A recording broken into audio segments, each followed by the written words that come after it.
Bom, gente, nós temos na aula de hoje a aula expositiva sobre triângulos, que é um dos polígonos. Mais ou menos seria essa imagem aqui, uns dos tipos, né, desses triângulos que a gente está falando. Então, primeiramente, a gente tem que entender por que é chamado de triângulo e por que é chamado de polígono. Polígono porque é formado só por segmentos de reta essa figura. Você vê que não tem nenhum lado dela arredondado. Então, imediatamente, essas linhas aqui, ó, elas se fecham, certo? E elas são chamadas de linhas poligonais. O que é uma linha poligonal? É toda linha que é formada por segmentos de reta e que elas são simples e fechadas. Simples porque elas não se cruzam e fechadas porque ela forma duas regiões. Com isso, uma interna e outra externa, que é a região do lado de fora. Então, se eu perguntasse assim, que primeiro elemento a gente está vendo aí do triângulo? Você diria o R1, a região interna, e o R2, a região externa. Então, a primeira coisa que a gente vê numa figura, num polígono, são suas regiões, certo? Aí, cada ponto de encontro desse aqui, olha, veja, se esse segmento se encontra com esse, é porque existe um ponto aqui, ó. Esse ponto aqui de encontro desses elementos aqui, que nós chamamos de segmentos de reta, é aquilo que nós chamamos de vértice da figura. Então, os vértices são esses pontos aqui de encontro dessa imagem. E estes vértices, por serem pontos, são representados por letras maiúsculas e do nosso alfabeto. Então, aqui eu digo ponto A, ponto B, ponto C. Então, se eu fosse nomear este triângulo aqui, né? Eu iria dizer assim, triângulo, aí faria o desenhozinho, veja, aqui ó, triângulo,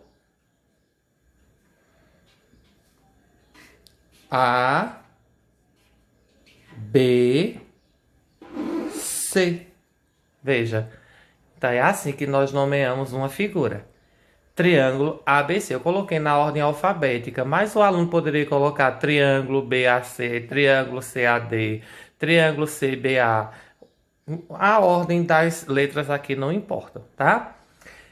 Dentre esses elementos triangulares aqui, que são os vértices, existem os seus lados, que são os segmentos de reta. Veja, como eu digo que são segmentos de reta, então eu vou dizer que os lados desse triângulo, se eu perguntar quais são os lados dessa figura aqui, escorregou um pouquinho aqui, tem nada não. Quais são os lados dessa figura? O aluno vai dizer, professor, os lados são A, B, que é esse segmento aqui, ó, AB, certo? Colocando esse traço em cima porque é um segmento de reta. BC.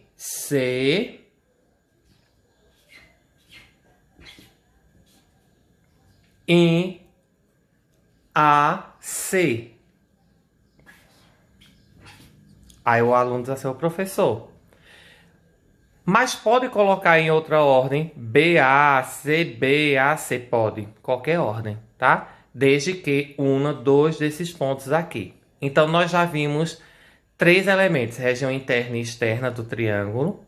Nós vimos o que é vértice do triângulo. Nós vimos os lados dele. Nós vimos a nomeação. Como é que ele é dito, né? Triângulo ABC. Aí agora, a gente vai entender por que essa palavra triângulo. Três, ângulo. A palavra ângulo quer dizer toda abertura que encontra-se aí entre dois segmentos de reta. Veja, eu tenho esse segmento de reta aqui e eu tenho esse segmento de reta. Então, essa abertura aqui é o que nós chamamos de ângulo. Veja, você tem um ângulo aqui, você tem outro ângulo aqui, e você tem outro ângulo aqui. Então, o triângulo, ele tem 3 ângulos, certo? Se eu dissesse, professor, como é que a gente vai nomear esses ângulos? Se eu perguntasse assim, quais são os ângulos? Aí você vai colocar essas letras maiúsculas A, B e C, né? Todos maiúsculos, com acento em cima. Ângulo A, ângulo B, ângulo C. Certo? No caso, se eu perguntasse assim, quais são os vértices? Os vértices são bem parecidos com a nomeação do ângulo. O aluno diria A, ponto B e ponto C, sendo que não tem acento, tá?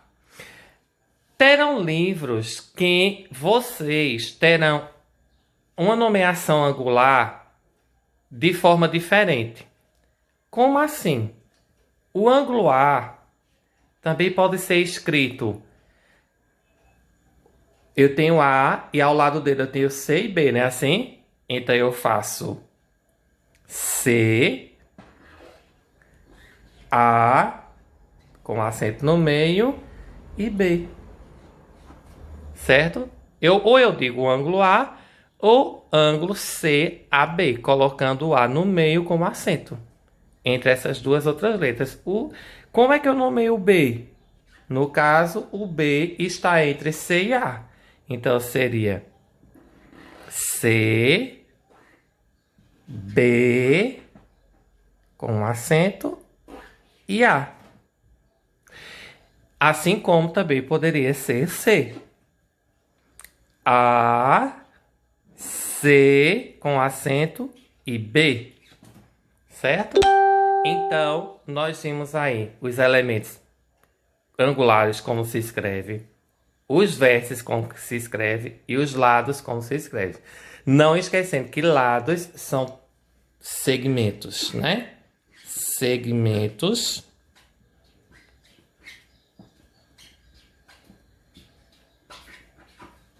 de reta. Certo, gente? Por isso que tem essa barrazinha aqui em cima, ok? Todo polígono, ele tem região interna e região externa, como nós vimos a primeira vez. Se esse lado aqui, por exemplo, eu tenho o lado A, não, eu tenho o lado aqui CA, por exemplo. Se eu continuar esse segmento aqui, veja, o que é que vai acontecer? Vai formar uma abertura do lado de fora. Nós chamamos de ângulo externo. Então, eu vou nomear com a letra minúscula e com acento ângulo A, para dizer que é o ângulo de fora. Se eu tenho aqui A, B, e eu continuar esse segmento aqui, o que é que vai acontecer? Eu vou completar isso aqui. Aí eu vou ter um ângulo fora. No caso é o ângulo quem? B minúsculo, que é o ângulo externo. E se eu continuar esse segmento aqui, BC, vai formar um ângulo aqui fora, que eu vou chamar de C minúsculo. Então, se eu perguntasse a você quais são os elementos de um triângulo, você diria a mim, região interna, região externa, vértices, lados, ângulos, que são escritos de duas formas, internos, e ângulos externos, tá certo? Então, até a próxima.